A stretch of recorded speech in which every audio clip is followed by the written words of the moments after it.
Sa tuktok ng isang bundok sa Davao City ay mayroong isang gusali na tila ba'y hindi na mapapakinabangan at nananatiling abandonado ng napakaraming taon. Mag-isa natin tong gagalain at aalamin ang dahilan kung bakit sa kabila ng ganda nito, bakit kaya ito ay hindi nagamit.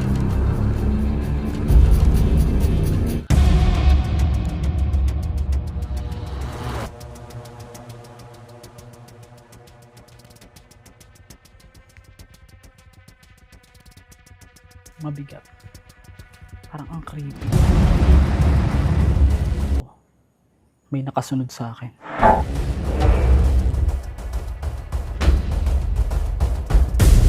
So ito na guys yung daan papunta dun sa gusali. So mapapansin nyo mga master, napaka sikip ng daan, parang isang tao lang ang pwede. Makikita mo yung pinaka daanan niya, yan.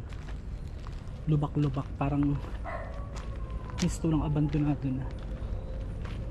At ito na yung mismo papasok dun sa ginawang inabandon ng building.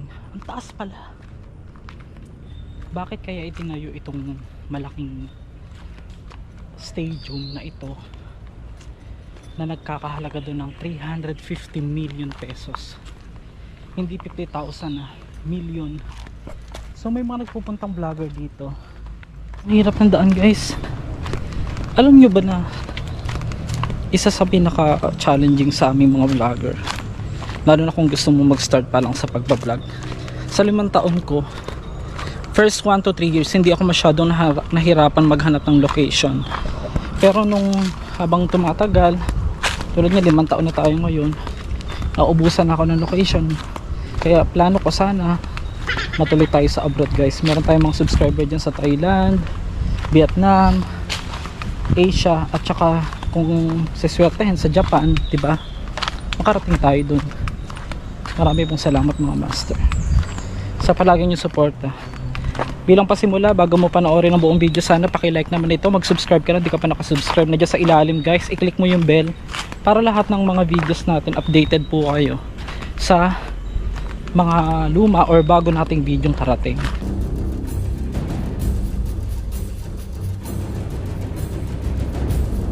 So mahigit 15 minutes na ako naglalakad pero hindi ko pa rin na pupuntahan, pero ito na.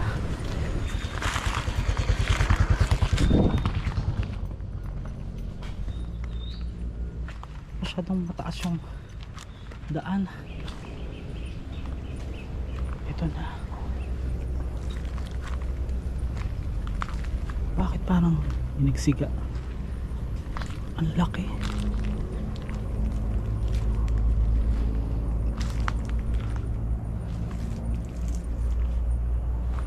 Ayan na.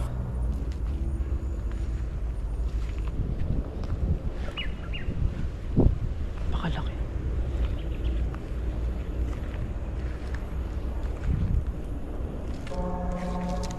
Sa ibaba ng stadium ay may mga bahay sa isang subdivision. Mataas at masukal ang kinalalagyan nito. Ang dapat ingatan natin dito hindi naman yung mga multo, tao. Kasi hindi natin alam kung sinong pumapasok dito. Tinatawag itong Artica Sports Dome. Kung ito sana ay natapos, ito ay mayroong 12,000 seater. Ang 300 million project na dome na ito ay nagsimula noong 1999. At ito daw ay natapos noong 2001 dahil daw sa mga legal issues at mga hindi nabayaran ng mga kontraktor nito. Ito ay matatagpuan sa Barangay Langub, Samaa, Davao City. Kung ito ay natapos, ito sana ang magsisilbing isa sa pinakamalaking indoor multipurpose venue na siyang magsisilbing pinakamalaking dome sa buong Mindanao. Humigit kumulang 70% ang natapos sa proyektong ito. Sinasabi din kung ito ay natapos ng panahon na yun, ito sana ang mauunang mas malaki pa sa indoor arena ng KOJC, pag-aari ni Pastor Kibulo, na ngayon ay nakakulong pa rin.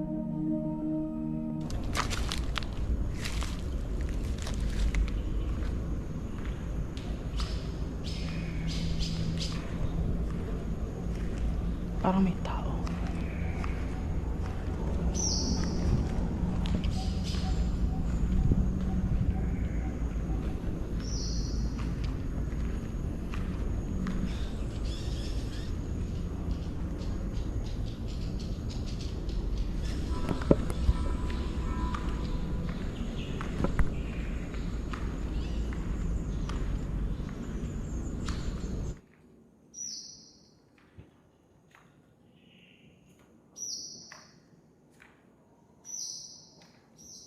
Hindi ko mapaliwanag pero merong kakaibang kaba nung nandito ako.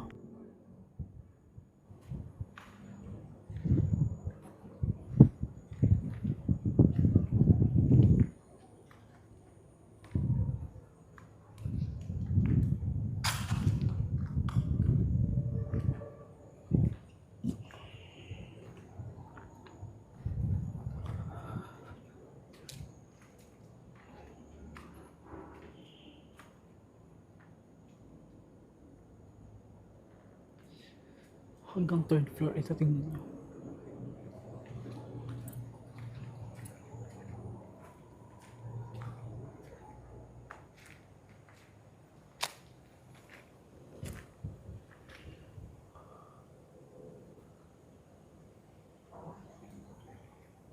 Master Gala, anong observation mo sa mabigat? Ito yung siguro gagawing elevator, pinaka-elevator. Ang taas, parang pinlano lang siya, hindi siya tinapos gawin.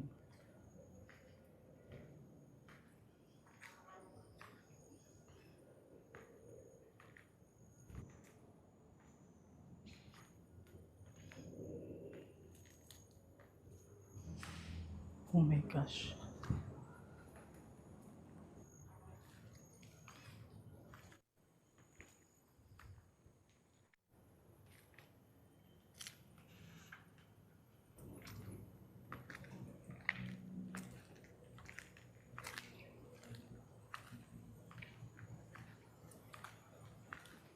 Pasukin natin loob. Ang laki ng building na to.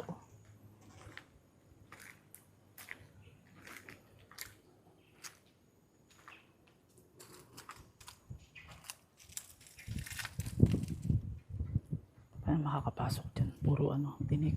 Bukod sa mga bato na nakaharang at mga bubog papasok sa loob ng stadium, ay walang ibang daanan kundi dito lang. Pero ang hirap nitong akyatin at pasukin dahil medyo mataas. Kaya naghanap ako ng daan na pwede kong pasukan dito. Mapapansin din na parang hindi tapos ang pagkakagawa ng gusaling ito at marami pang dapat tapusin. Kahit ang mga abang na bakal nito at palitada ay hindi pa rin ito natapos.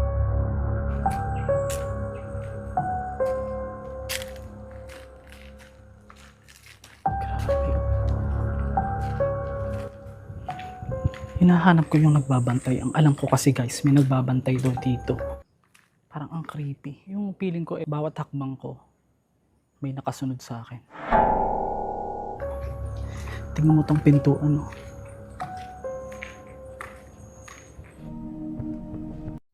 Sorry guys kasi naabutan ako ng yung mag-asawa yata yung nagbabantay. Hindi daw talaga pwedeng pasukin kasi hindi na raw safe. Kaya paliparan na lang natin ng drone. Kasi mahirap ipilit kung bawal, baka maano tayo ba. May bahay daw pala sila dun sa likod. Sayang naman, di tayo nakapasok. Huwag kayo mag-alala mga master. We'll try our best. Kahit hindi man tayo makapasok sa loob, yung drone yung papapasukin natin. Kasi, kaya daw talaga pinagbawal kasi nga sa safety. Dahil baka may maaksidente ka pa na nagutang ka nga pa nila. May point naman sila. Tsaka owned by government na po iyan mga master. At government din ng Davao ang nagpatayo dyan. So here we go. Tsaka pag pinilit natin baka ano pang mangyari sa atin, hindi natin alam kung baka mamaya may baril sila, diba, or may mga gamit sila dyan. Syempre hindi naman sila maglalakas ng loob dyan magbantay kung wala silang dalang gamit, diba. Sa ibabaw ng mabundok na lugar na ito sa Laguna matatagpuan ang Twin Mansion o tinatawag ding Kambal Mansion ng mga Marcos. Makikita ang kahanga-hangang pagkakatayo nito sa harap ng bundok Makiling.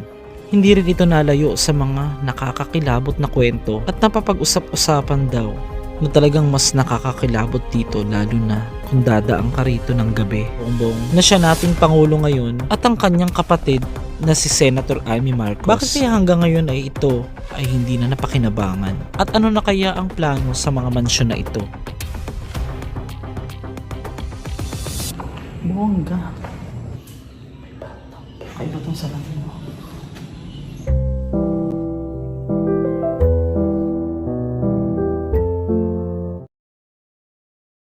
So yun mga master, maraming salamat po sa mga nanood ng video. Ingat po kayo palagi tsaka paki-like and share this video. Mag-comment ka po ng mga suggestions na pwede nating puntahan o galaan. Lugar na hindi pa masyado napupuntahan, mga abandoned place, mga sementeryo. Maraming salamat mga master. Ingat palagi.